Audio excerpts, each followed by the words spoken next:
సుస్వాగతం సినిమాలో చదువు బాధ్యత వదిలేసి కేవలం ప్రేమ అని చెప్పి జీవితాన్ని వ్యర్థం చేసుకునే ఒక యువకుడి పాత్ర అది. తండ్రి చనిపోతాడు, ఇలా కొడుకు అటు ఇటు తిరుగుతూ ఉంటాయి. అంటే దగ్గర ఉన్నప్పుడు బాధ్యతగా ఉన్నప్పుడు మన తల్లిదండ్రుల విలువ తెలియదు, వాళ్ళు దూరం అయిపోయినప్పుడే వాళ్ళ తల్లిదండ్రుల విలువ తెలుస్తుంది. నాకు అవన్నీ జరగకుండానే నాకు నా తల్లిదండ్రుల విలువ తెలుసు. కానీ నాకెందుకు అది ఎప్పుడు బాధ్యతగానే ఉండేవాడిని చిన్నప్పటి నుంచి.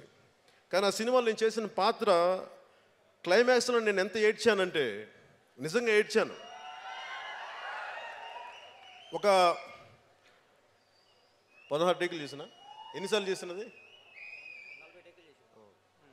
అంటే నేను ఎంత ఏడ్చినా సరిపోక డైరెక్టర్ భీమనేని శ్రీనివాస్ గారు చెంపల మీద కొట్టుకుంటే ఇంకా అంటే ఒక 40 సార్లు చేశాను ఆ సీన్. 40 టేకులు చేశాను. కొట్టుకొని నిజంగా కొట్టుకోవాలి. ఇలా సున్నితంగా ఏం కొట్టుకుంటాం, నిజంగా కొట్టుకుంటే తలకాయ దిమ్మెక్కిపోయేది. మళ్ళీ అలా చేసుకుంటూ వెళ్ళిపోతే నేను అనుకున్నాను ఆ సీన్ అయిపోయిన తర్వాత అంటే నేను ఆఫ్ చేసుకోలేకపోయాను ఆ భావాన్ని.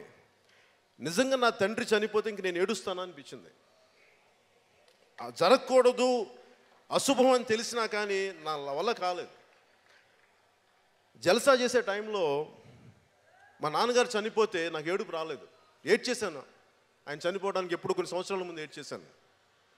3 రోజుల తర్వాత ఆయన చనిపోయిన చిన్న దినం తర్వాత నేను వెళ్ళి షూటింగ్ చేయాల్సి వచ్చింది జల్సా.